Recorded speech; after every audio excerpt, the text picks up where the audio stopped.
Hello everyone, welcome to the video. So today I'll be discussing switching power supply assignment. So let's get started. Get to the assignments.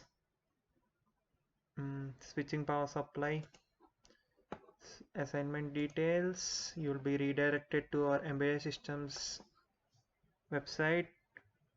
So basically, you need to demonstrate your proficiency in these three things. So you must be able to design a switching voltage regulator circuit and use the oscilloscope to measure the output voltage under no load and load conditions. These are the parts that are needed to complete the assignment. So let's go through these parts. The first major component is LM2575T, which is a voltage regulator, and the link to the data sheet is given here. Let's open it. So this is the data sheet for the LM2575T, and as you can see here, the component looks like this. So let me get my folder, just a minute. Yeah, so basically this is how the component look like, and the pins are numbered from 1 through 5. So the first pin is the input voltage pin, the second pin is the output pin, third pin the ground pin, fourth one is the feedback, and the fifth one is the on off pin.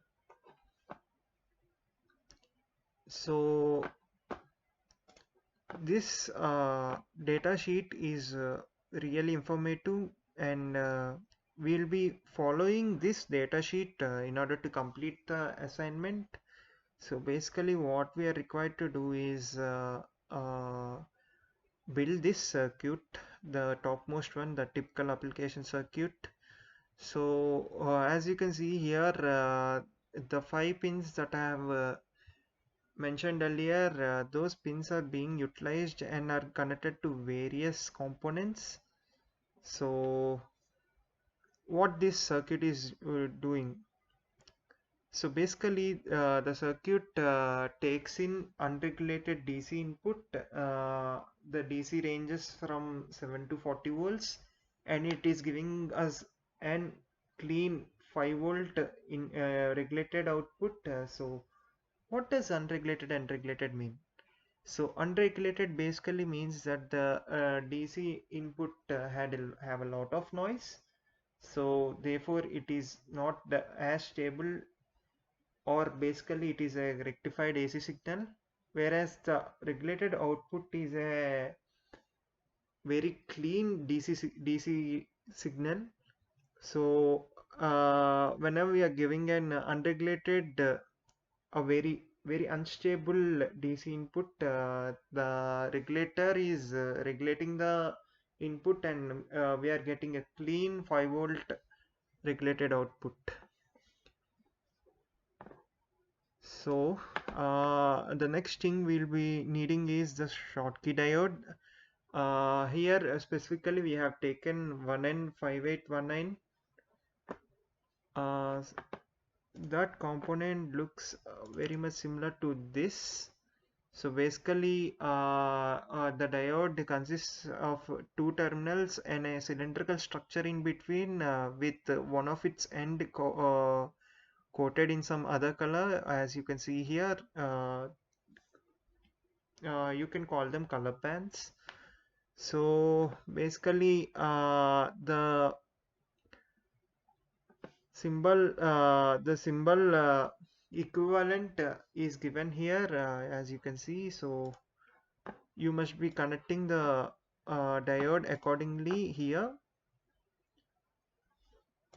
And for the electrolytic capacitor, so the difference between a normal capacitor and an electrolytic capacitor is that the electrolytic capacitor terminals have polarities. So both the terminals are not equivalent. One of them is positive and one of them is negative. So an electrolytic capacitor looks like this, and the longer end is the positive terminal and the shorter end is the negative terminal. So you must be aware while placing the capacitor with regard to the polarity. So in the circuit, as you can see, we are using 330 microfarad and 100 microfarad, and the polarities are also given. So uh, connect accordingly. Also, we'll be using a 220 microhenry inductor. So basically, inductor, we know it stores energy, and it looks like this. There is no difference between the terminals as far as I know. So yeah, these are the parts. So go through the equipment needed for the experiment. These are the equipment you will be using. This is called a oscilloscope. So oscilloscope basically is used to measure the electronic signals. Here the x-axis is the time domain and the y-axis is the voltage. So we could do time domain analysis using the oscilloscope, and here you could see there are 4 probes connected. So basically we can measure 4 electronic signals at the same time. So we'll be using this oscilloscope in our experiment. And the next one is the power supply. So this is the BK precision power supply. Here you could adjust voltage and current using the knobs provided, and also there is a switch for the power, and the output is given through these probes. And finally we'll be using a multimeter. So we all know that a multimeter is used for literally everything in electronics. So yeah, these 3 are the equipments we'll be using. Coming to the experiment itself. So following these steps as it is, I mean, it's pretty clear. The experiment is also pretty forward. So you will be building this circuit, and you will be adding a minimum current resistor that you must be calculating. Yeah, this is not shown in the data sheets application circuits. So the resistor will be added here in parallel to the Cout. Also set the oscilloscope to measure the input and output sides. So I'll be giving one of the probes of the oscilloscope to the input side, and I'll do the same for the output side. So I'll be checking the input as well as output on the same screen at the same time. This is one of the most important steps. So the thing is, just pay attention to the actions that are marked in bold, because they are basically warning you and potential hazards in the experiment. So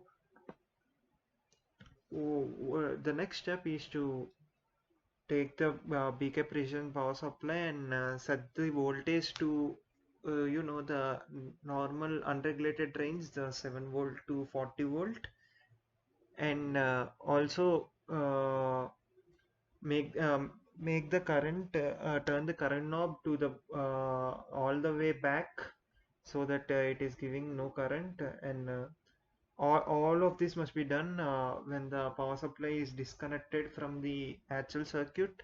So basically what we are doing is we are giving in the voltage, but we are limiting the current because excessive current might damage the components.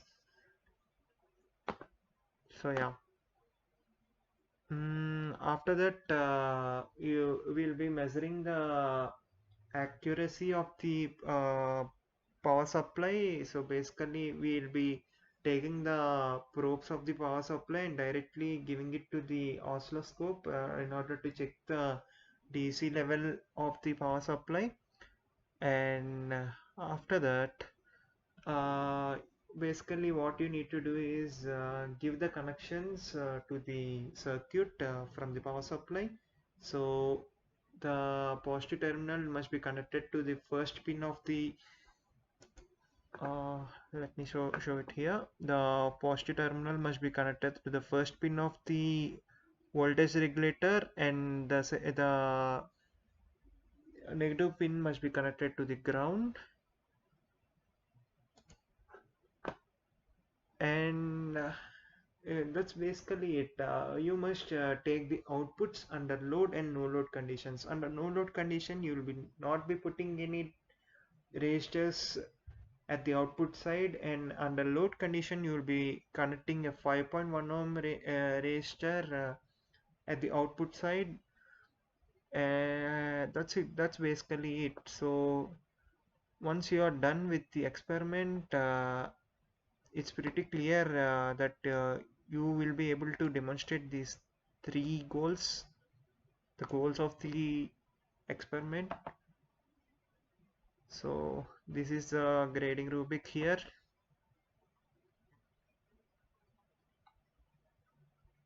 So yeah, that's it. Thanks for watching the video, guys.